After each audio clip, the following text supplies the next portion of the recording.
Muy buenos días a todas y todos ustedes. La Coordinación de Desarrollo Académico e Innovación Educativa de la UAM Coajimalpa les da las gracias por participar en esta tercera conferencia del ciclo sobre innovación educativa, nuevos escenarios de enseñanza y aprendizaje. Estamos seguros que, al igual que en las presentaciones anteriores, esta nos llevará a reflexionar sobre nuestro actuar en el proceso educativo y, si lo consideramos necesario, resignifiquemos nuestra experiencia académica.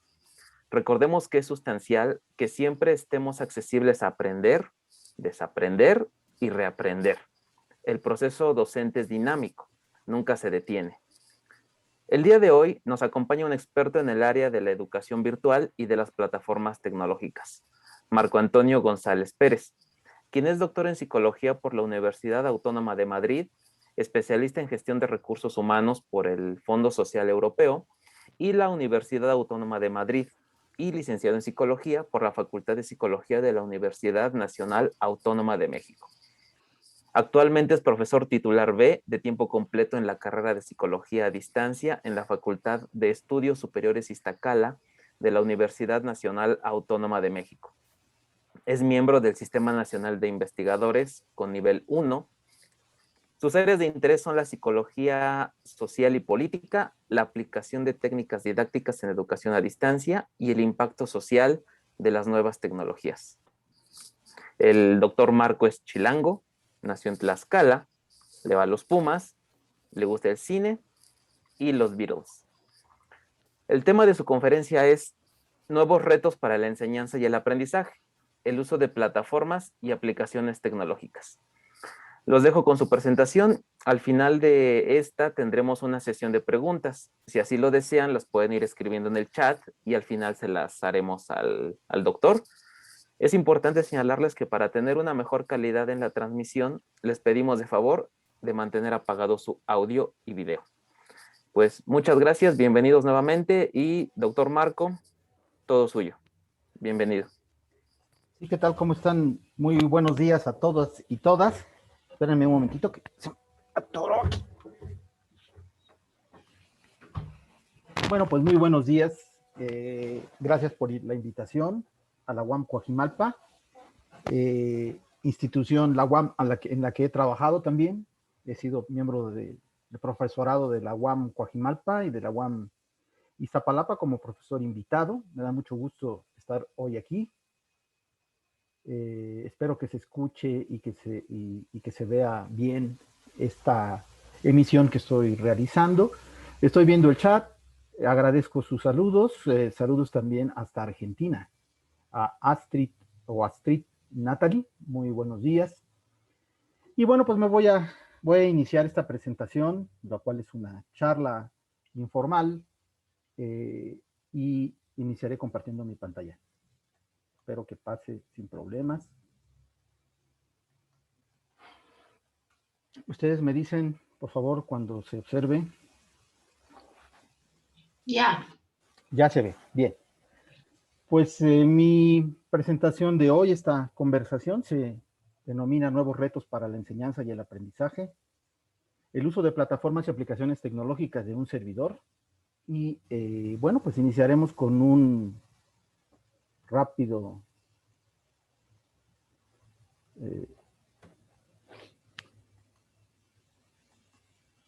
una agenda. Aquí está la agenda que estoy proponiendo. Primero vamos a hablar un poco de la pandemia. Me voy a ir rápido. Es una presentación que hice con muchas diapositivas, pero las voy a tratar rápidamente.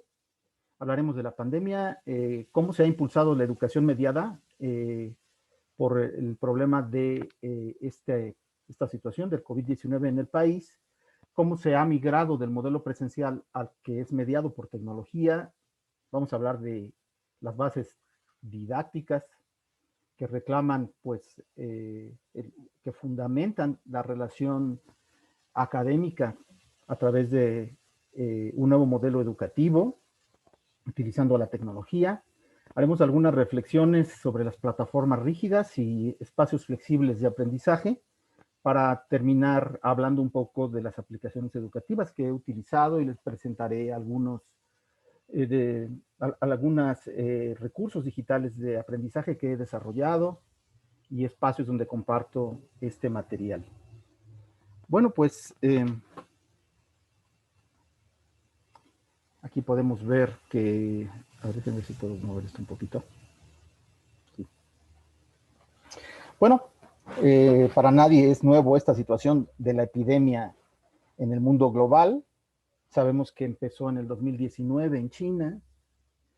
El caso cero, hasta donde se tiene identificado, pues ocurrió en noviembre, aunque los primeros casos detectados en ese país fueron en diciembre.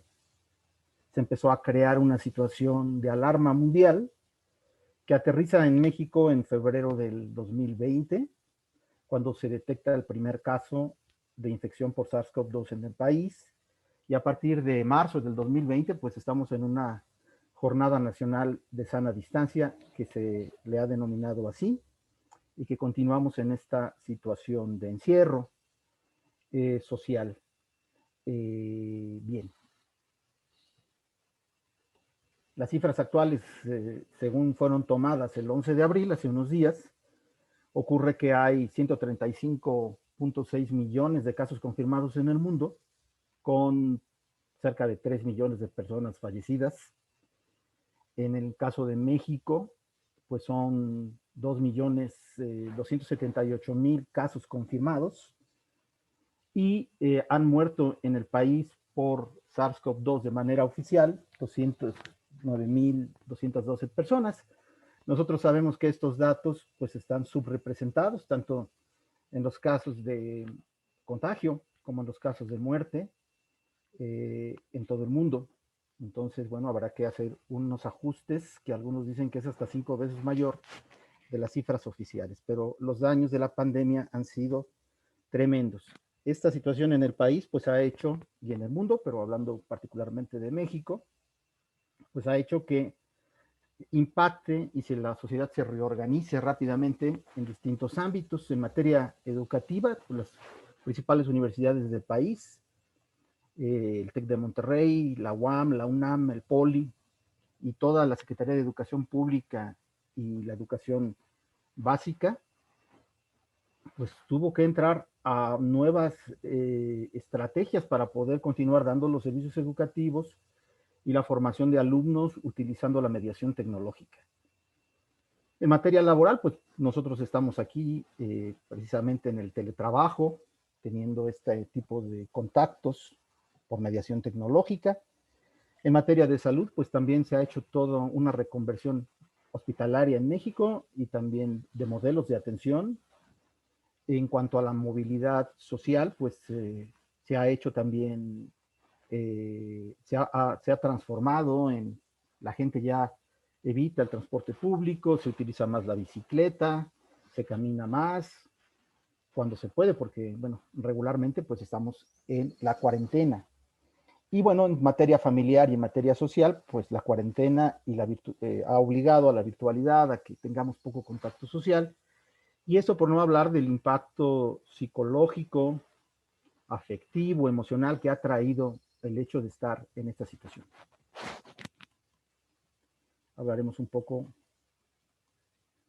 más al respecto. En términos de la educación en el país, cómo se ha visto afectada, según los datos del INE, que no es el Instituto Nacional Electoral, sino el Instituto Nacional de la Evaluación de la Educación Educativa, más de 30 millones de alumnos, según mis cuentas son 35 millones los que en todos los niveles han suspendido clases presenciales para tomar sus actividades académicas en el hogar a través de la mediación tecnológica. La siguiente cifra, que también es tomada de la misma fuente del INE, habla de que el 73.1% de la población urbana pues utilizan el servicio de Internet, que contrasta con el 40.6% de las poblaciones rurales que apenas tienen conexión. Entonces esto ha arrojado pues problemas en la continuidad de los estudios, principalmente a nivel básico y medio, donde pues ha habido una deserción y un abandono debido a que no hay condiciones para continuar con sus estudios. Hace un año precisamente elaboré una guía básica que está en un servidor de la UNAM, que pueden encontrar también en internet si les interesa, que es la guía básica para pasar de la educación presencial a la educación mediada por tecnología en los tiempos del COVID, que fue realizada a finales de marzo del año pasado y donde se detectaron una serie de problemas. Aquí hay unos 5 puntos que están mencionados, que fueron o que están referidos en el texto, pero los principales problemas son pues que no se cuenta con conectividad suficiente. Nosotros hemos visto que pues no todos utilizan banda ancha. eh, las familias, pues hay 3 o 4 participantes que están estudiando y que tienen problemas de conectividad, no se pueden aprovechar las conexiones. Eh, Hay brechas tecnológicas también entre profesores, alumnos y los padres de familia que particularmente en la educación básica pues están haciendo un esfuerzo muy grande para apoyar a sus hijos en sus actividades escolares, sobre todo de mediación tecnológica. Y bueno, hay la tendencia a que algunas instituciones, particularmente universidades, pues tengan plataformas de enseñanza-aprendizaje rígidas que hacen que la relación pedagógica del profesor y el alumno pues no aproveche las posibilidades que vamos a ver más adelante sobre la flexibilidad del modelo, de la modalidad de enseñanza a distancia. En este mismo documento trabajé, por allí se mencionaba que fui coordinador de educación a distancia de la FES Iztacala, que es una dependencia, una facultad de la UNAM, y bueno, allí desarrollamos un decálogo con otros colegas, de los cuales resaltaré que cuando nosotros migramos de un modelo presencial a un modelo de educación a distancia basado en tecnología, pues las clases no son clases a distancia, porque esto implica, por ejemplo, en el salón de clases también hay distancias entre el profesor y los alumnos, y en otros tipos de educación, por ejemplo, en el sistema de la universidad abierta también son clases a distancia, sino que cuando intervienen las computadoras, los gadgets como medio para poder tener una educación, entonces las clases son mediadas por tecnología. Lo que hay son espacios de aprendizaje en la web. Esto podría parecer muy obvio, pero en ocasiones los profesores tratan de trasladar el aula física a un aula virtual y pues tratar de llevar las mismas actividades que se llevan a cabo en un salón a los espacios de las aulas virtuales, del Zoom, etcétera. Entonces, bueno, pues tenemos que comprender que no es lo mismo, son espacios de mediación tecnológica que nos permiten apoyar el aprendizaje de los estudiantes. Otras de las características del modelo es la inteligencia colectiva. En este sentido, y aprovecharé para el punto 4, la enseñanza distribuida, porque los participantes en una clase, en una actividad de una materia determinada, sobre todo a nivel superior, pues la ventaja es que podemos aprovechar esta inteligencia colectiva que se está dando en un espacio de interacción y también donde la enseñanza viene de los profesores y también de los estudiantes y el aprendizaje viene de ambas partes. El punto 5 de la interactividad que está aquí resaltado, pues se refiere a un concepto que por lo menos yo lo he aprendido de Eduardo Peñalosa, el rector de la UAM, acerca de que la característica principal de la educación a distancia es la interactividad, que no la interacción.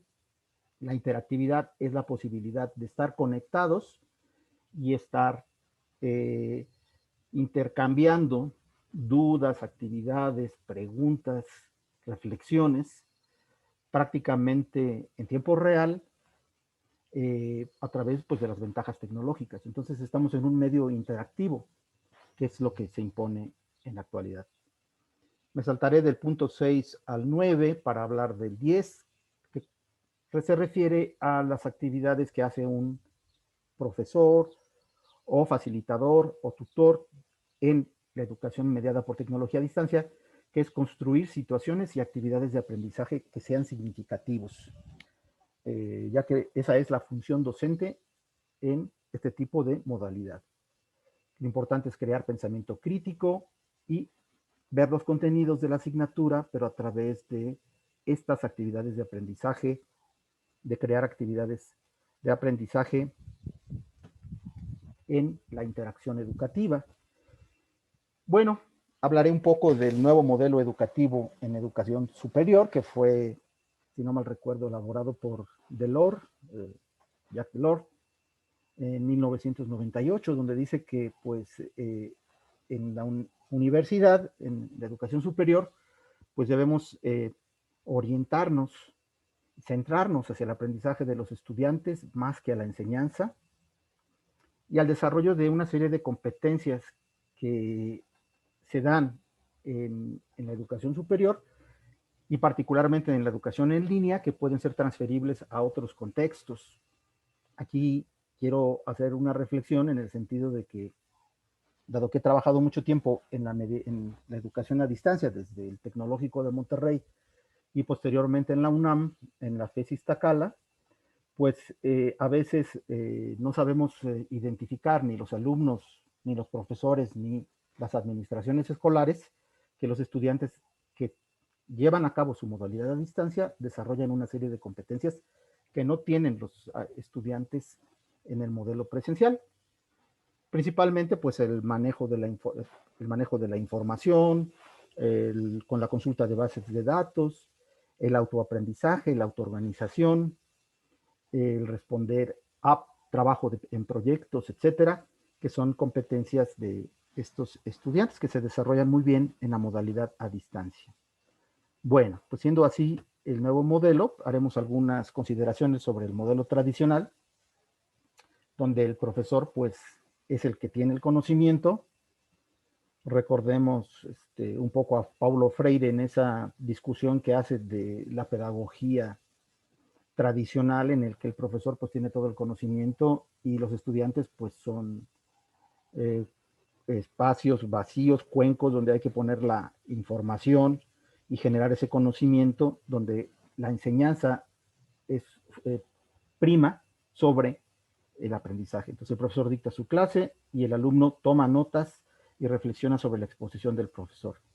En este modelo tradicional, pues la evaluación son exámenes de tipo memorístico, donde el alumno pues muestra lo que se entiende que es el aprendizaje, que es la memorización de datos, etcétera.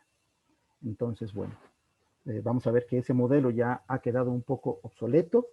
En este modelo, pues la adquisición, lo importante es que los alumnos adquieran un contenido determinado, previamente establecido. Ese es el objetivo de la enseñanza. Y bueno, pues es el grado, o se evalúa el grado que han adquirido los conocimientos. Como ya se mencionó anteriormente, las habilidades, actitudes y valores, desarrollarlas en los estudiantes, pues no es un propósito explícito de la enseñanza tradicional, del modelo tradicional. El nuevo modelo educativo, pues parte del hecho de que el estudiante es el constructor de su propio conocimiento y que todos los conocimientos nuevos están antecedidos por una situación anterior en términos de constructivos, pues en conocimientos previos, sobre esos conocimientos previos se van construyendo otros conocimientos y estos se llevan a cabo a través de el ejercicio activo de los estudiantes que buscan descubrir, comprender y aplicar información para convertirla en conocimiento y de la interacción social que tienen los estudiantes con otros compañeros y con el profesor en este proceso educativo. Entonces, estas serían las características que muy bien pueden ser eh, aprovechadas, o es todo este proceso que está aquí referido se puede dar en el modelo a distancia, que es un modelo muy activo. Y también, pues, otra característica del nuevo modelo educativo es el aprendizaje experiencial y situado.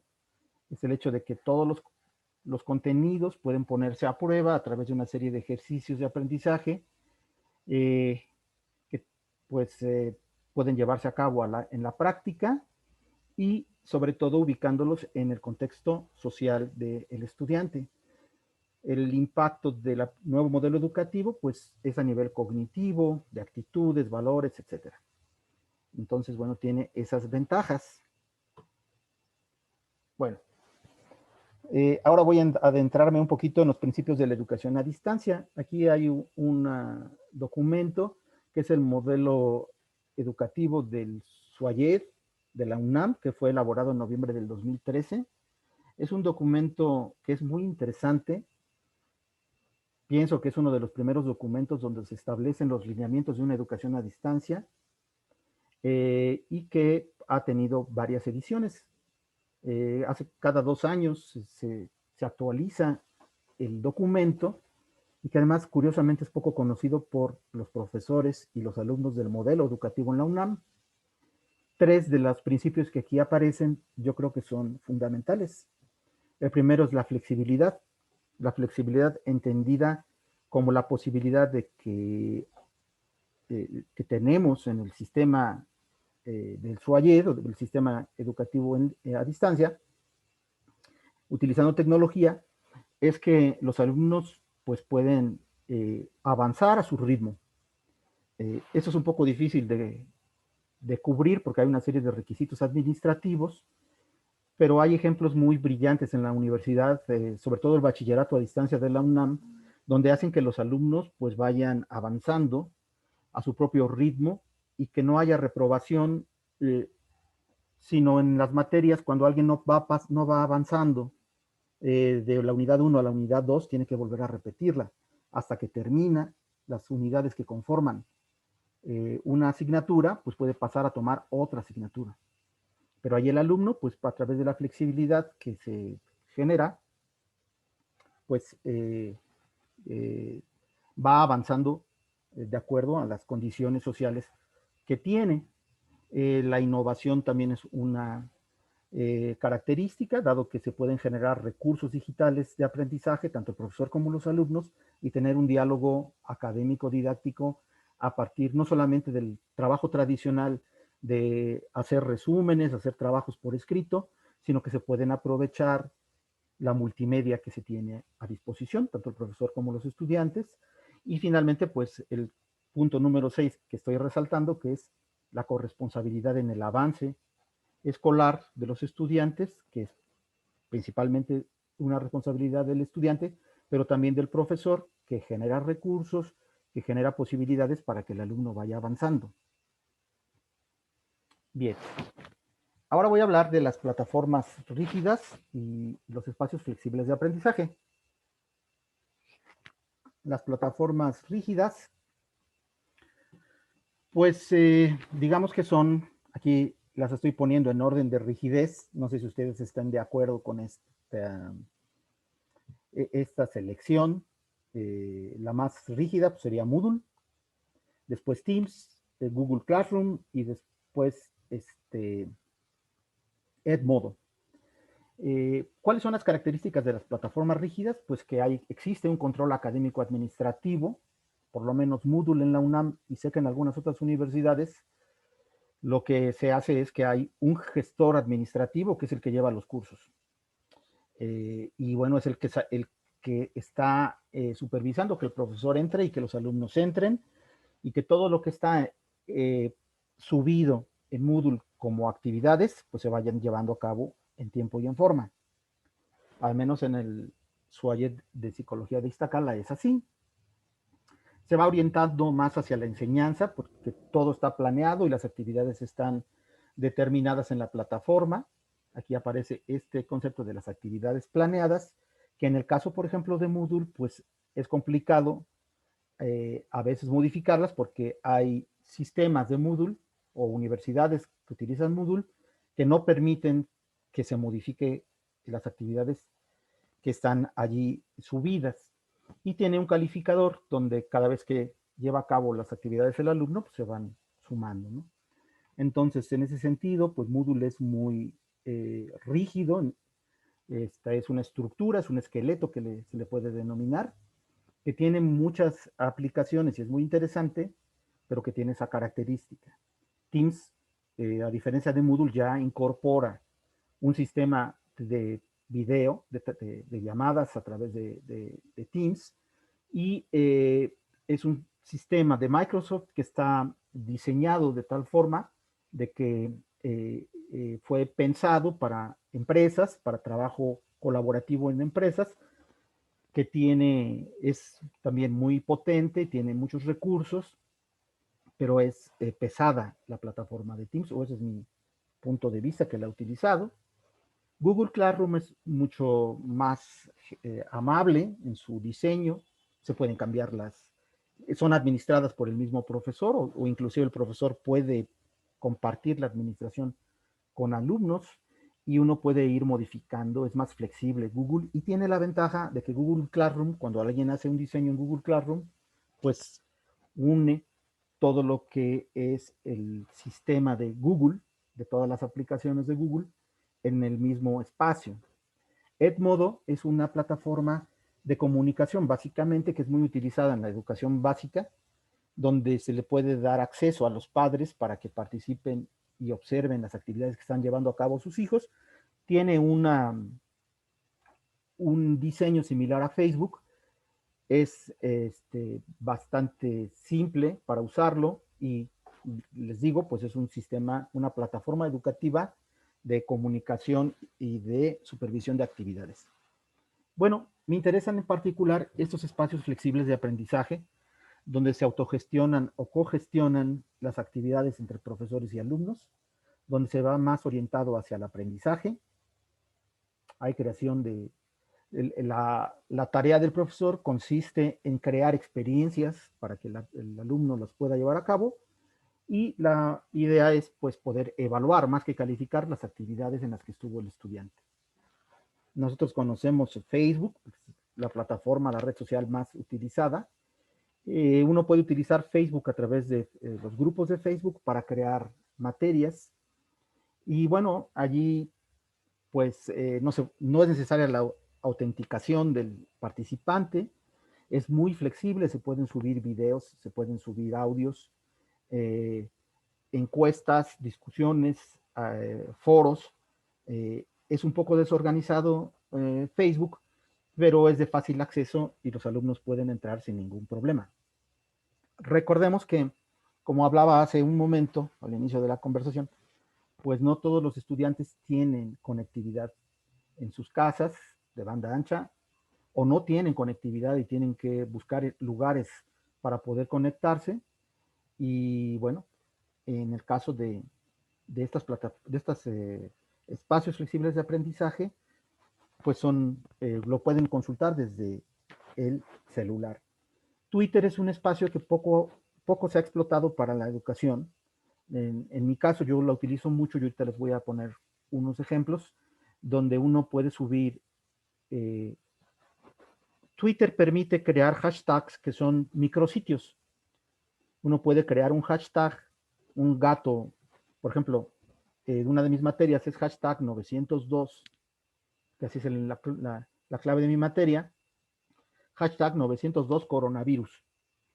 Entonces, cada vez que subo una actividad, pongo el hashtag y los alumnos entran a ese hashtag y pueden ver todo lo que se ha escrito sobre esa actividad. Entonces, es un espacio, un micrositio para todos los participantes que tienen el mismo hashtag, de tal manera de que se pueden subir, y lo vamos a ver, a través de vínculos de Internet, espacios de trabajo colaborativo en Word, páginas de Excel, videos, eh, audios realizados en podcast en Spreaker, y bueno, lo que yo usualmente hago es llevar a cabo algunas asignaturas utilizando Facebook y Twitter. Facebook como plataforma y Twitter como actividades flexibles. Bueno, en España, a partir de la pandemia, hay muchos artículos muy interesantes de cómo se utilizan la WhatsApp y también Telegram, donde uno puede vincular igual material digital y los estudiantes que están en regiones rurales o en algunos sitios, lo que tienen a la mano es el teléfono, el smartphone, y pueden llevar a cabo sus actividades utilizando estos mensajeros. Entonces, bueno, sí es importante hacer esta distinción. Ahora bien, sobre toda esta discusión del modelo tradicional contra el nuevo modelo educativo, No quiere decir que los profesores tradicionales que hemos aprendido a través de la cátedra y que hemos tenido profesores tradicionales, pues estemos mal o seamos unos malos profesores. Hay excelentes profesores que dictan cátedra y que pueden llevar a cabo sus plataformas rígidas porque les gusta estructurar sus clases, tienen su material ya muy diseñado, no se modifica el material, etcétera. Y bueno, bajo ese perfil didáctico, la plataforma rígida puede funcionar perfectamente. Y para otros tipos de profesores que tienen una relación más directa con los estudiantes, que les interesa conocer sus actividades, se incorporan inclusive en trabajos donde los mismos profesores participan con los estudiantes, pues pueden utilizar los espacios flexibles. Muy bien. Bueno, seguiré en esta plática. En cuanto a las aplicaciones educativas, las apps son muy útiles para la educación móvil o la educación ubicua, como se le denomina ahora. Entonces, la educación móvil quiere decir que donde estemos, utilizando el celular o una tablet, pero particularmente el celular, podemos tener una interacción educativa con nuestros estudiantes. Y podemos trabajar utilizando el smartphone y los gadgets que tengan conectividad a la red, ya sea la red pública o algún Wi-Fi que esté en algún sitio. Bueno, hay una serie de aplicaciones educativas que son muy interesantes. Yo aquí pongo 4 ejemplos, que sería Evernote, y aquí aparece lo que se le denomina el widget, tal como aparece en el celular. Y entonces en Evernote nosotros podemos compartir archivos, compartir fotografías, hacer mensajes de voz o hacer un podcast para compartir. Y el Evernote tiene su propio WhatsApp, es decir, a los alumnos que tenemos conectados en nuestra clase, podemos tenerlos conectados en Evernote y mandar notas a través de su propio mensajero.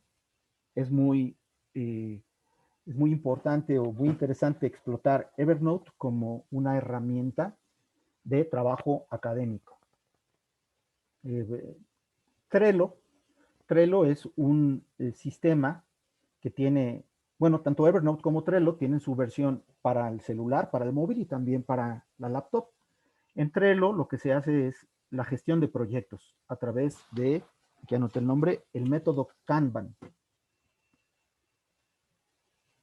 El método Kanban, que es un método japonés donde se establecen actividades a desarrollar, actividades en ejecución y actividades terminadas.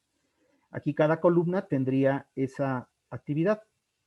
Entonces, un equipo de un proyecto puede tener su propio Trello, donde esté incluido el profesor, y nosotros vamos supervisando a través de esta aplicación cómo se va desarrollando el proyecto. Tiene sus propios mensajeros. Aquí se pueden ver, aunque está muy pequeñito, pero se pueden ver las caras de los participantes en un proyecto y entre ellos mismos tienen interacción. El profesor puede estar supervisando, se pueden mandar información, documentos, fotografías y tiene recordatorios, de tal manera de que aquí mismo, en cada una de las columnas, por el proceso del proyecto, se van descartando lo que ya está terminado. Y el profesor puede ir supervisando en tiempo real cómo se está llevando a cabo el proyecto que tienen los estudiantes. Después está esta aplicación que se llama Spreaker. Spreaker es una grabadora de podcast. Spreaker tiene su propio espacio donde uno puede subir sus materiales, se le llama programas, y entonces uno puede mandar, por ejemplo, alcances a una clase. El profesor regularmente o los alumnos se quedan con dudas y mandan preguntas, o el profesor quiere hacer hincapié en algo que se le olvidó en esa actividad y puede hacer una grabación en Spreaker y darle seguimiento a lo que se llevó a cabo en la clase. Y después aquí está Power Director, que es un editor de video muy simple, donde la única condición es de que el profesor desarrolle, si es que desea, material digital a través del video, vaya grabando secuencias y después las edite en este programa en el mismo celular. Nosotros sabemos que hay muchos programas que son más potentes, pero que son más difíciles de manejar y algunos son de paga. Y estos programas tienen la característica, o aplicaciones, mejor dicho, que son gratuitos. Bueno, todas las aplicaciones educativas que un servidor maneja y que les recomiendo, pues están en la tienda de Google. Yo utilizo Android, no utilizo iOS, aunque sé que iOS tiene su propia tienda. Y bueno, la ventaja de tener la plataforma de Android es que la mayoría son gratuitas. Y entonces uno puede entrar a la tienda e ir por categoría, poner educación, y uno va viendo qué aplicaciones son las que puede utilizar para su clase, tanto de audio, video, fotografía, dibujo, exámenes, etcétera. Hay muchas actividades que pueden desarrollarse en este sistema. Bueno, con esto terminaría mi presentación. Quiero comentarles que aquí está mi correo electrónico. No sé si en mi presentación se mencionó, pero estoy a cargo del Observatorio Universitario de Educación a Distancia. Tengo un espacio en Facebook donde subo actualizaciones de aplicaciones y usos de las tecnologías aplicadas a educación. Y este es el Observatorio Universitario en YouTube. Aquí ustedes van a poder ver, no sé si se pueda entrar. Estoy compartiendo mi espacio.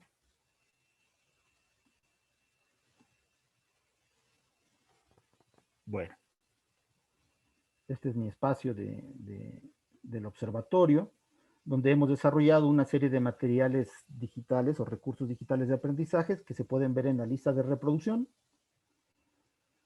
Aquí, por ejemplo, pues vienen algunos temas de psicología, teorías en psicología, tutoriales y temas de la materia en la que imparto clases, ¿no? Y aquí, por ejemplo, en los tutoriales se pueden ver todo lo que tenemos. Algunos tienen que ver con procesos de los estudiantes. No sé si se escuche, pero este es el intro de uno de nuestros videos que desarrollamos. Es Y, que hay que hacer el cambio de pantalla, doctor. Seguimos viendo la pantalla con las ligas. bueno, entonces, bien. Me voy a tratar de salir. A ver si aquí. ¿Se cambió? Todavía no. Voy a dejar de compartir la pantalla Sí, y ya. voy a volverla a compartir aquí. Ya. Ya. Bueno, me voy a regresar y voy a estar ya a punto de terminar. Entonces les comentaba de esta página. Si le dan clic, les voy a dejar la presentación. Es el Observatorio Universitario de Educación a Distancia. Y bueno, pues aquí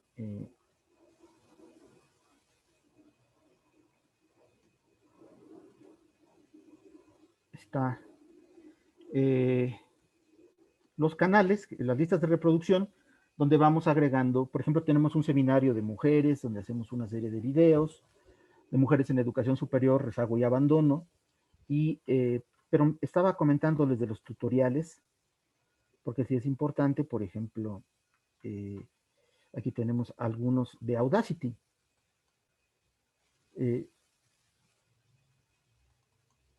no sé si se alcance a escuchar, ahorita me lo dirán, pero en el tutorial de Audacity, aquí como pueden ver, soy yo mismo.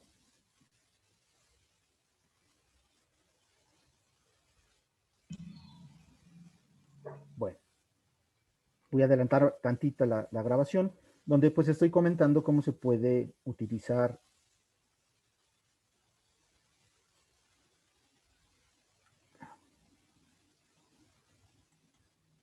Bueno, no sé si se esté escuchando, pero No, eh, no se escucha. muy bien. De todas maneras, con la imagen se darán una idea. Aquí, por ejemplo, es una grabación de una pantalla en esta. Estoy haciendo una edición en Power Director y les estoy explicando cómo se utiliza desde la grabación de la pantalla de un celular para poder hacer un tutorial para los estudiantes. y poder editar en el celular una grabación que yo mismo hice con 4 secuencias para hablar acerca de proyectos. Entonces aquí les estoy comentando, grabé algunas tomas. Ese es un ejercicio que compartí con mis estudiantes para enseñarles cómo se edita. Ahorita va a haber un cambio de transición a una secuencia diferente que grabé. Hay cambio y entonces ahí se ve la edición para hacer materiales a distancia. Bien, lo voy a parar. Voy a terminar porque me interesa esta cuestión del Twitter y cómo utilizar el Twitter en educación. Bien, esta es mi página de Twitter. Entonces muchos estudiantes pues no utilizan Twitter para tener actividad académica, sino nada más para mandar mensajes y regularmente cargados de política, porque es un espacio muy político, donde unos se insultan y otros se defienden y viceversa. Pero Twitter puede tener, por ejemplo, aquí fijé un tweet de hace un año, precisamente estábamos en la pandemia, donde les subo a los alumnos un cuestionario sobre un libro de Vygotsky y les pongo que por favor lo contesten. Aquí mismo les hago el link a el documento que tienen que contestar desde Twitter. Bueno, como estoy utilizando desde otro usuario, no me da la... No, continuar. Bueno.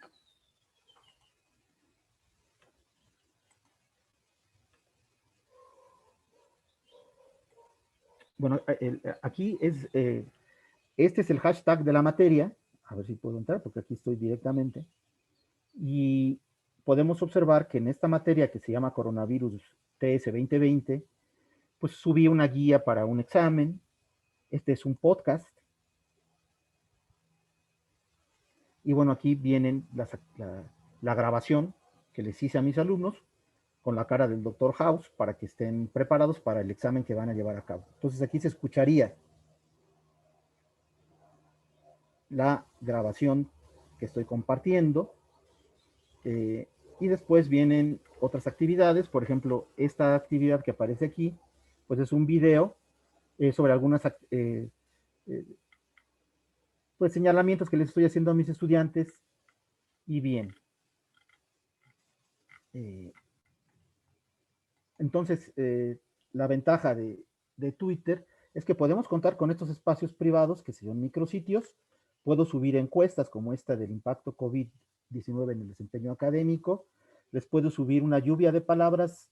Cuando revisamos un texto, hay un programa que indica de ese texto cuáles son los temas principales y entonces reflexionamos en esta lluvia o mapa de palabras, que esto lo acabo de subir el 20 de marzo para poder discutir con los estudiantes. Y bueno, pueden ver que hay videos, por ejemplo, aquí hay una recomendación a una película y les puedo subir el tráiler de la película que quiero que vean para después discutirla en clase. Y bueno, esta es una manera muy directa para motivar a los estudiantes a la participación y que siempre estemos conectados en las actividades de la clase. Aquí hay una liga a otro cuestionario sobre percepción del manejo de la información del coronavirus.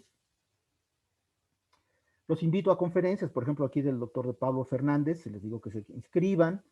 Y bueno, tengo este tipo de actividad con mis estudiantes utilizando Twitter. Bueno, me saldré de aquí. Esta es mi presentación. Y bueno, pues muchas gracias. Ha sido un poco rápido todo, pero fueron muchos temas. Y pues muchas gracias. Muchísimas gracias, doctor Marco. En este momento vamos a iniciar con un breve periodo de tiempo para preguntas y respuestas. Para llevar un orden, sí les pediría mucho de favor, si me anotan en el chat, tengo una duda o algo, y ya para llevar un orden, ¿no? Veo que algunos están levantando ya la manita. Ok, vamos con Fernando Contreras de la UAM Xochimilco. No sé si gusta aparecer a cámara o anota su pregunta por el chat. Está bien si la puedo hacer verbalmente. Claro, adelante. Bueno, para empezar, muy buenas tardes. Muchas gracias al doctor González por su excelente conferencia y muy aleccionadora, muy práctica. Me parece que en estos tiempos, si algo nos hace falta, son aterrizajes que vayan de las cuestiones que podemos conocer, reconocer a través de distintas metodologías o incluso recomendaciones o estudios basados en cuestiones históricas muy importantes que se están dando hoy día. La parte del contexto, del aprendizaje en lo práctico, lo experimental, y escucharle, e incluso que nos haya compartido generosamente, incluso sus espacios personales de intercambio docente, es realmente de enorme riqueza, porque no es lo mismo tener la posibilidad escrita, o la posibilidad de alguna recomendación muy sencilla a verlo, ver cosas en acción. Yo le quiero preguntar, doctor González, específicamente sobre el tema de las plataformas rígidas. ¿En qué medida usted considera rígido o bajo qué, bajo qué escala o consideración usted pensaría que puede ser rígido alguna plataforma, dado que, por ejemplo, bueno, pues no sé si sabe, pero las distintas unidades luego tenemos nuestras propias plataformas, en nuestro caso en Xochimilco en Villa, en fin, pero Moodle mismo tiene una enorme también capacidad de movilidad, digamos, ¿no? Capacidad de adaptación, incluso de replanteamiento por parte de los mismos docentes. ¿Cómo usted considera, digamos, este concepto de rigidez en las plataformas? Perdón por lo extendido de mi pregunta. Gracias. Muchas gracias. No, pues muchas gracias por la pregunta, profesor Fernando. Yo, pues como lo comenté y la experiencia que tienen ustedes y yo también tengo ya algún tiempo rodando por las plataformas, hace muchos años, y entonces creo que algunas de las plataformas, bueno, esto tiene que ver con la filosofía didáctica del profesor también. Eh, en mi caso, por ejemplo, encuentro que algunas plataformas, por ejemplo, Blackboard, que utilizábamos en el Tecnológico de Monterrey, era excesivamente burocrática para poder entrar y poder tener contacto con los estudiantes. Yo siempre pensé que podíamos tener alguna actividad más directa sin el hecho de autenticarse, entrar y tenerlo todo planeado. Quizás un poco sea mi filosofía pedagógica y didáctica del intercambio directo con el estudiante, ¿no? Un poco socrático es mi filosofía educativa. Pero indudablemente que estas plataformas, por ejemplo, en mi experiencia Moodle, en ocasiones los administradores de la plataforma hacen muy rígido el sistema, porque por ejemplo en el sistema de tutorías de la UNAM, que está en Moodle, el profesor no puede modificar los contenidos porque no tiene esos accesos.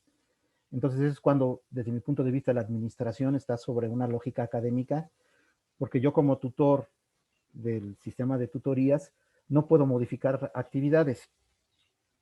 Y a veces pienso que muchas de las redes sociales, con las ventajas que tienen de la interactividad que mencionaba, podemos explotarlas de una manera más directa con el estudiante. Y esa es la razón. Mi experiencia en el Tecnológico de Monterrey y también en la UNAM es que muchos profesores evitan las plataformas por este formalismo de requerimientos burocráticos para poder dar sus actividades y llevan a cabo utilizan otro tipo de recursos para poder establecer su relación pedagógica con los estudiantes. Pero eso no quiere decir que evidentemente las plataformas tienen muchos recursos que deben ser explotados, que pueden ser explotados, y que pues aquellos profesores que están interesados en tener sus clases muy estructuradas, pues las pueden utilizar. De estas plataformas que les acabo de mencionar, y siendo un poco arbitrario en mi juicio personal, sí creo que Google Classroom, por ejemplo, y Edmodo tienen ventajas sobre plataformas más pesadas. No sé si con eso contesto tu pregunta, profesor. Muchas gracias, muy amable. No, a ti. Muchas gracias. Fernando López. Buenas tardes. Buenas tardes. Ok. Pues primero, muchas gracias, doctor, por su charla, por los ejemplos prácticos. A mí me educan mucho. No obstante, más que una pregunta, es un comentario que a mí me gustaría expresar.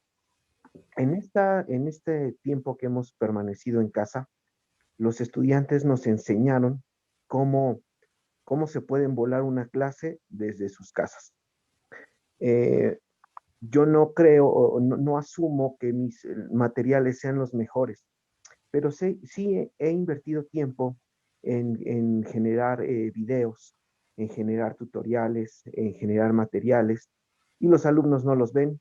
Grabamos videos que los alumnos no ven, elaboramos materiales que los alumnos no revisan, y tenemos después el discurso del alumno donde pues quiere que le expliquen, cuando la explicación está en esos materiales, ¿no? Entonces, yo lo considero como un ejercicio cuando el estudiante se vuela a la clase y después viene y nos reclama que no aprendió, pues definitivamente no va a aprender porque no. Sí.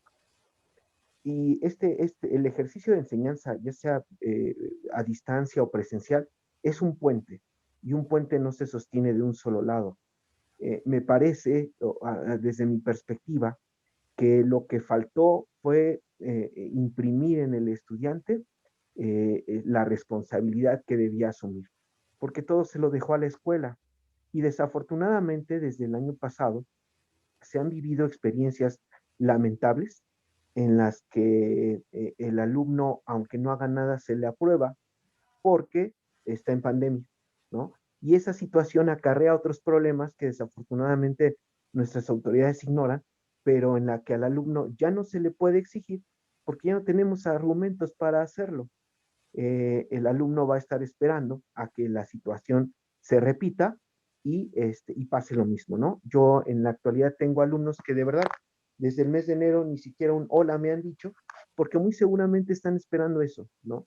Y repito, es un esfuerzo que desafortunadamente no quieren aprovechar todo.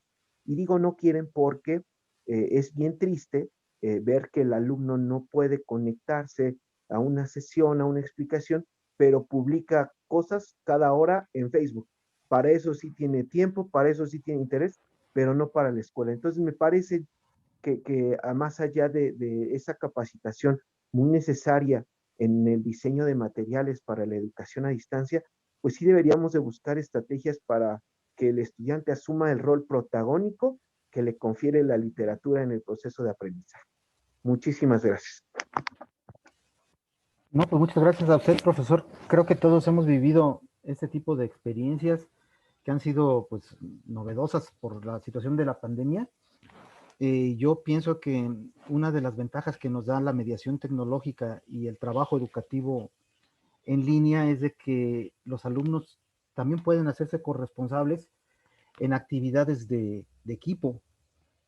Creo, y bueno, ha sido mi experiencia en el sistema propiamente a distancia, que tengo ya varios años trabajando, donde yo prefiero trabajar en equipo, que ellos se hagan corresponsables entre ellos para avanzar en una serie de actividades que pueden ser, por ejemplo, una discusión y un video o un audio sobre una lectura que les hemos dejado a todos y que en ese equipo nos entreguen un producto, y luego tener una sesión de asesoría con todo el equipo, y así no pueden evadir su responsabilidad, a menos de que queden mal con los demás compañeros, y los mismos compañeros buscan una manera de evidenciar al alumno que se está montando en el trabajo de los demás.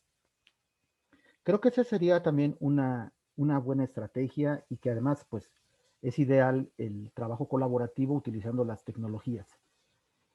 Por otra parte, también pienso que sí es importante, no sé si se vio en mi página de Twitter, cómo les elaboro cuestionarios con 3 preguntas guía para, por ejemplo, hablar sobre un documento determinado, ¿no? Y entonces ellos lo tienen que entregar, contestan sobre el documento colaborativo, ponen el nombre de los participantes y después en una sesión en línea, yo en realidad utilizo Meet, no utilizo Zoom, porque además en la UNAM nos dijeron que el Zoom era de tiempo indefinido y resulta que a mí siempre me duró 40 minutos y mis clases a veces se pasan un poquito. Y entonces preferí dejar ese recurso que según es gratuito para los profesores de la UNAM y me ha servido más Meet, donde pues estoy acostumbrado. Bueno, la cosa es de que en esas sesiones discutimos sobre productos ya realizados, ¿no? Lo que vieron de la película de las feministas que les recomendé, que estaban pensando, se llama la serie, y luego pues me entregan sus discusiones y discutimos, utilizamos el espacio como una clase invertida, no para ver el material lo tienen ellos que revisar y tienen que sacar conclusiones del material. Y el espacio mediado es para discutir sobre preguntas o avanzar sobre proyectos, etcétera, pero no sobre lo teórico que supuestamente, más bien, que ya me han entregado antes. Entonces creo que en esta situación sí hay muchos alumnos que, y con eso termino, eh, que están publicando. Entonces, un alumno que me dijo que no podía continuar con la clase porque no tenía recursos para tener internet. La solución que le di y le pregunté es que, ¿tienes WhatsApp? Sí, tengo. ¿Te puedes conectar a Facebook desde tu celular? Sí. Pues entonces no te des de baja de la clase. Ahí vamos a trabajar. Ahí vamos a dejar las tareas. Si te conectas a Twitter, ahí vas a ver las tareas. Y no debes tener problema. Entonces, sí, es la utilización de la tecnología y con ese tipo de actividades didácticas donde incorporamos a todos los alumnos en un equipo y entonces la responsabilidad ya se hace corresponsabilidad. Esa sería mi opinión al respecto. Muchas gracias, doctor. Sí, de nada, profesor. Muchas gracias. Aquí veo una manita levantada también, Alejandro Rosales. Adelante, por favor. Hola, doctor, buenas tardes. Muchas gracias por la conferencia. Como les decía, ya me uno a las felicitaciones y al reconocimiento de la practicidad y lo aterrizado que está. Y me queda una duda, nada más. Cuando hablamos de las herramientas flexibles como Twitter como en específico WhatsApp y Telegram, que están asociadas a un número de teléfono, por ejemplo, ¿dónde establece usted estos límites de la clase está aquí, de aquí a acá? Porque en el caso de presencial o de la escuela, podemos decir el horario de escuela es cuando está abierta y está cerrada, y después termino. Sin embargo, cuando estamos uso de estas otras plataformas, incluso las redes sociales, no hay un horario fijo. ¿Cómo es que usted establece y dónde pone estos límites, ¿no? Para que no en un fin de semana, que es cuando solemos hacer las tareas como los alumnos, algo así, le estén mandando, oye, profe, tengo dudas, o oye, sí, o tiene 2 teléfonos, o cómo es esto? No, muy buena la pregunta. Bueno, yo lo que hago es sí decirles a los alumnos, yo les doy mi teléfono, yo les doy mi WhatsApp, ellos lo tienen desde el inicio de la clase, y yo les digo que si me mandan mensajes después de las 9:30 de la noche, y si estoy viendo una película o leyendo o haciendo algo, más que estoy ocupado, les contestaré hasta el día siguiente. Si puedo, les contesto. Esa es digamos, mi política, pero cada profesor establece sus propias políticas de interacción. Entonces, como hablábamos de la interactividad, yo estoy cierto de que hay ubicuidad y de que al darles mi teléfono, pues me pueden estar mandando mensajes, que de hecho lo hacen. Entonces, cuando puedo los contesto, ¿no? Y si no, al día siguiente los retomo, pero lo que ellos, digamos que es una cuestión de política de cada profesor, porque efectivamente no estamos en el salón. Hay algunos profesores en el Suayet que yo conocía que sábados y domingos los alumnos saben que no van a contestar, van a tomar sus sábados y domingos para descansar y hacer sus actividades. Hay otros que pueden contestar, y todo esto debe de quedarle muy claro a los estudiantes, porque hay alumnos en línea que nunca contestan, ni sábado, ni domingo, ni lunes, ni martes, ni todo el semestre. Y con eso quiero decirles que muchos profesores en línea que abandonan a sus estudiantes, pues no llevan a cabo sus actividades docentes, esa es la realidad. Y ese es un problema que tenemos en el sistema, pero básicamente tiene que ver con un acuerdo entre el profesor y los estudiantes que sea claro, y pues eso, mi experiencia. Gracias. Sí, ajá. Muchas gracias. Bueno, hay otra manta levantada. Luchi, adelante. Hola, muy buenas tardes. Yo estoy aquí en Colima, desde la Universidad de Colima. Yo trabajo para la red de bibliotecas, soy responsable de la biblioteca, la área de investigación, de la Biblioteca de Ciencias. Pero también tenemos algunas actividades, no propiamente clases, tenemos también algunos cursos de capacitación en línea y tenemos algunas actividades como clubes de lectura. Y algo que me llama la atención en general es que efectivamente los alumnos de pronto ponen 20,000 pretextos para no entregar a tiempo, que porque se les terminaron los datos, que porque el internet no sé qué, que porque el teléfono guaraguara, que porque la computadora. Entonces, como comenta usted, doctor Marco, creo que aquí hay una corresponsabilidad desde el momento en el que todos estamos trabajando y buscando que mediante los recursos que hay para educación a distancia no se pierda este proceso de enseñanza-aprendizaje. Es verdad que hay muchas plataformas, es verdad que hay muchísimas herramientas tecnológicas, pero también hay una gran verdad. No todos los profesores tienen las habilidades para manejarlas.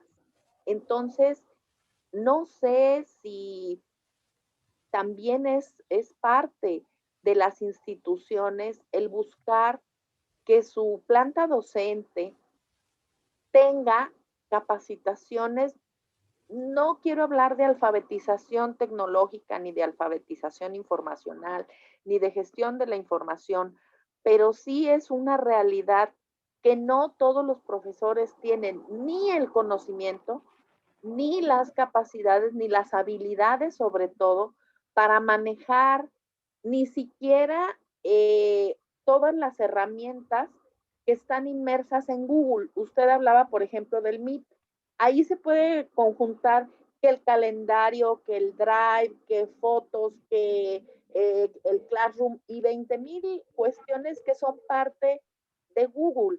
Entonces, aquí, por ejemplo, ¿cómo podemos hacer para solventar eso? Porque si bien es cierto que hay veces los alumnos buscan el pretexto, también es cierto que los docentes buscan la manera de hacer su clase, pero sin tener una responsabilidad y sin inmiscuirse demasiado en las cuestiones tecnológicas. Por ejemplo, usted que dice que maneja Twitter, ahí les pone videos, les pone cuestionarios, les pone un montón de cosas. Hay gente que ni siquiera sabe hacer un formulario en una herramienta tan sencilla como el Monkey Survey o en el Google. Entonces ahí no sé usted qué opinión tenga sobre esto que yo estoy comentando.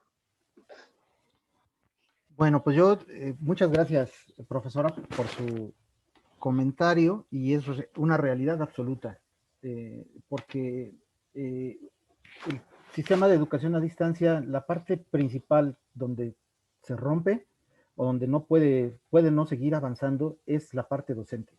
Pues es el profesor, porque el estudiante de alguna manera, pues generacionalmente, o se les llama, aunque es muy cuestionado el concepto de los nativos digitales, pues aprenden rápido, y hay algunos profesores, sobre todo en facultades o en escuelas, donde la planta docente es mayor, pues no quiere experimentar, están conformes con su forma de dar clase, que les ha sido efectiva, y en la situación que estamos viviendo se les complica porque no saben utilizar los recursos tecnológicos. Entonces sí hay que invertir en capacitación a profesores, Y sobre todo, pues, este concepto que dijo usted que no le gusta referir o que estaba dudosa de su uso de alfabetización digital, ese es el concepto clave. ¿Por qué?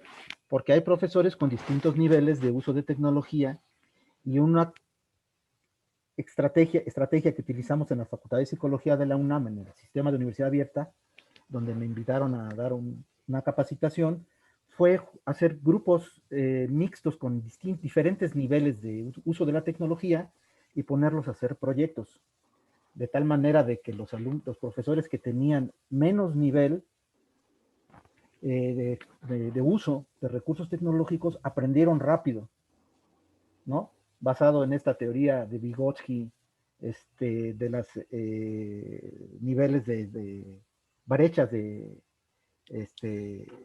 aprendizaje, el que más sabe y a un par, pues le puede enseñar rápido, ¿no? Cuando están en un proyecto.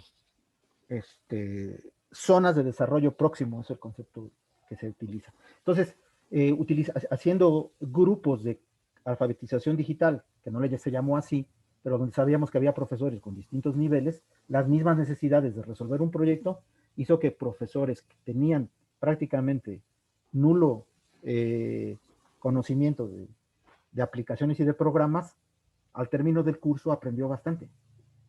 Entonces sí es necesario invertir en esta capacitación docente de uso de tecnologías. Muchas gracias por su comentario. Y la parte de que no quería utilizar mucho lo de alfabetización es porque mucha gente se siente ofendida cuando le dices que va a tomar una capacitación de alfabetización tecnológica o de alfabetización digital, porque se siente como analfabeta. Entonces a veces uno busca otro término para que no haya ese choque, digamos, ¿no? Muchas gracias. De nada, muchas gracias. Muchas gracias. Hay dos preguntas que las voy a decir simultáneamente en el chat, digo, para ahorrarnos un poquito de tiempo. Lupita MC pregunta, ¿qué opina del TikTok? Y la segunda pregunta es de Kat Esquivel.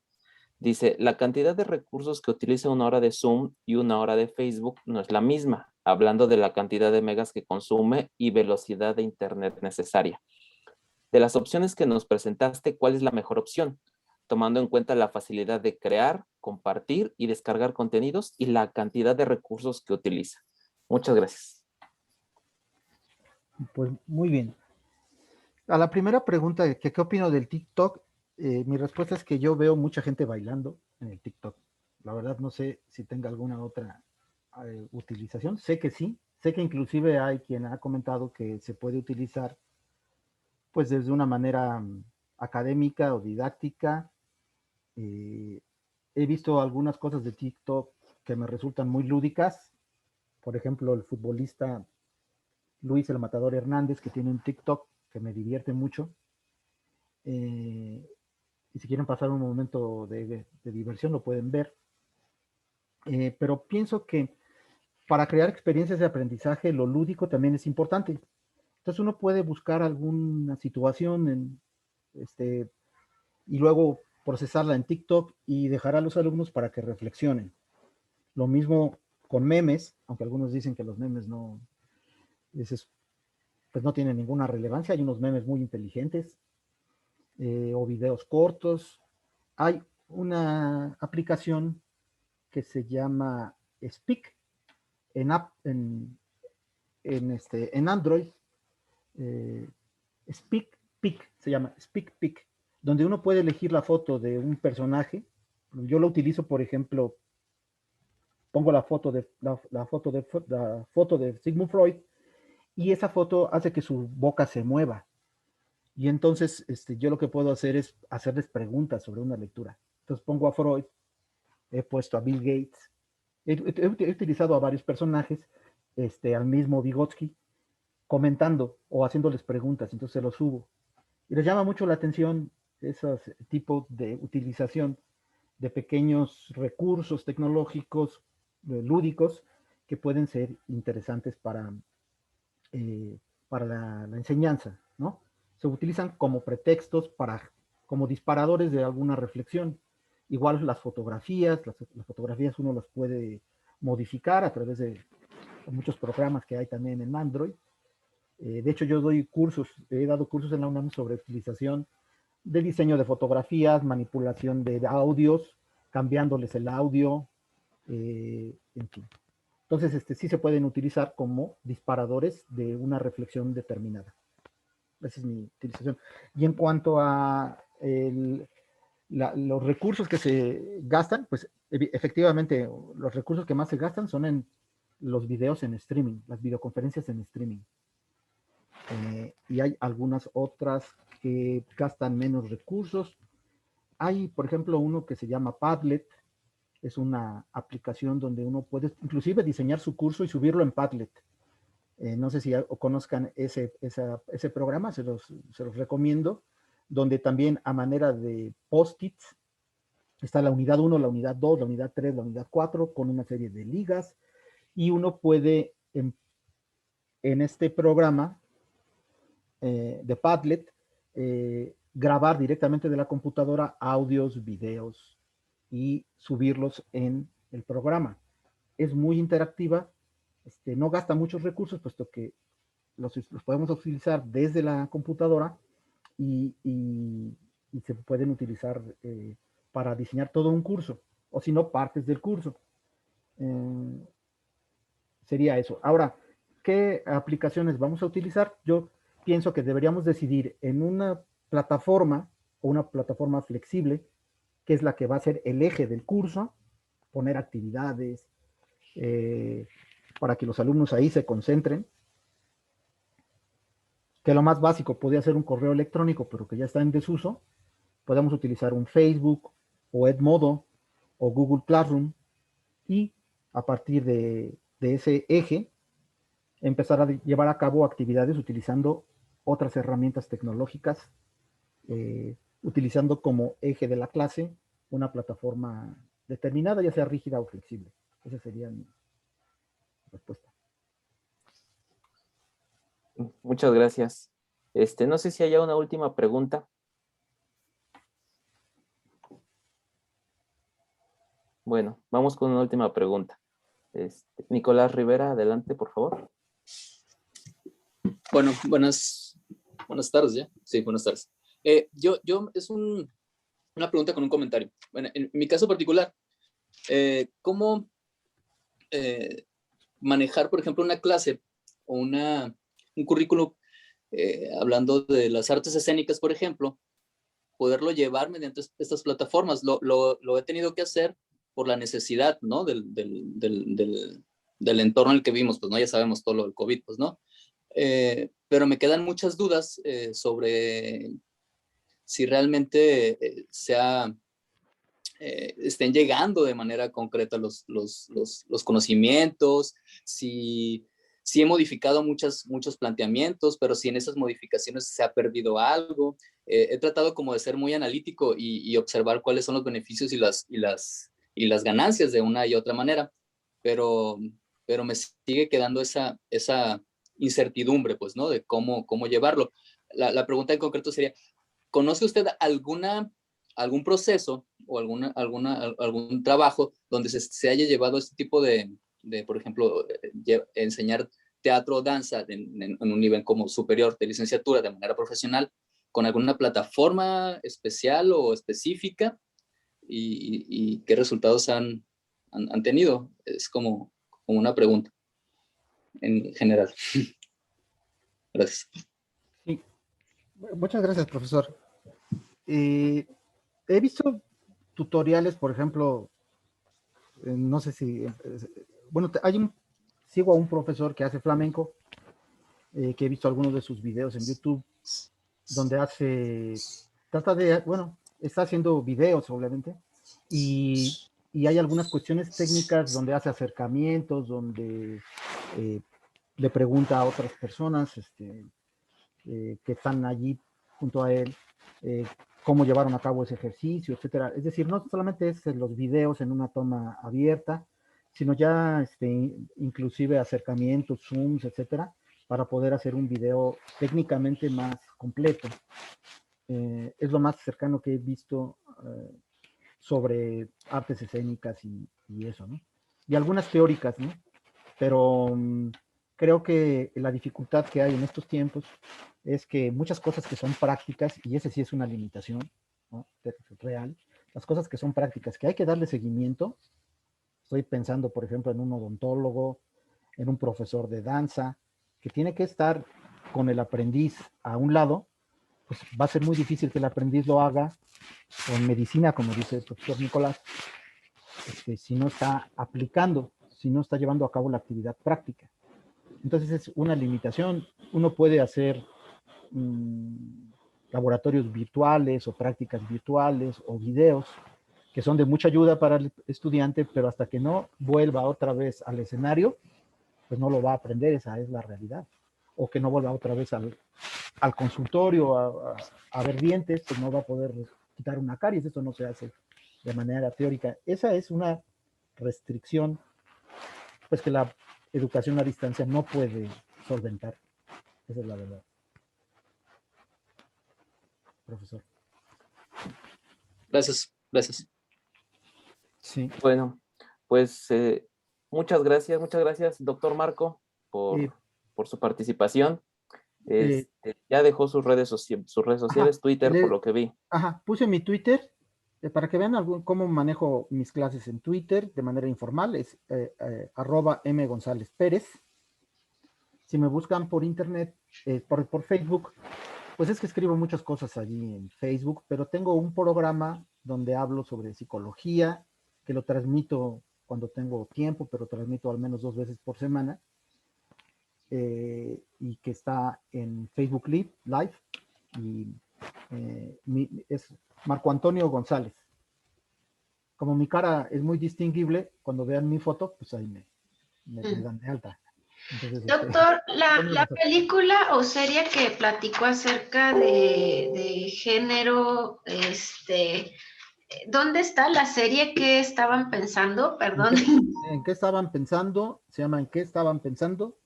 Y está en Netflix, que habla sobre la segunda ola feminista, con algunas protagonistas de los 70 que luego son entrevistadas en estos tiempos, 40 años después, y reflexionan sobre los avances que tuvo el movimiento feminista desde esa época hasta la actualidad.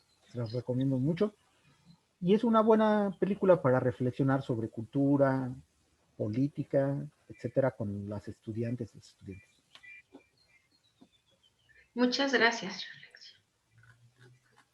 Bueno, pues muchas gracias a las y los participantes. Los invito a que nos acompañen en la cuarta y penúltima conferencia del ciclo, titulado Contigo en la distancia, viejas y nuevas prácticas en el aprendizaje, que impartirá el doctor en Educación e Innovación Tecnológica, Alejandro Bird Orozco, la cual se llevará a cabo el 17 de mayo a las 5 de la tarde.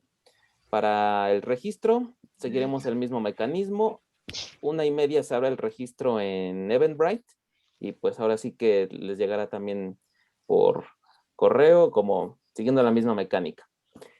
Nuevamente, la Coordinación de Desarrollo Académico e Innovación Educativa, a través del área de formación docente, les da las gracias por acompañarnos y les mandamos a cada uno de ustedes un cálido abrazo virtual y les pedimos que se cuiden mucho.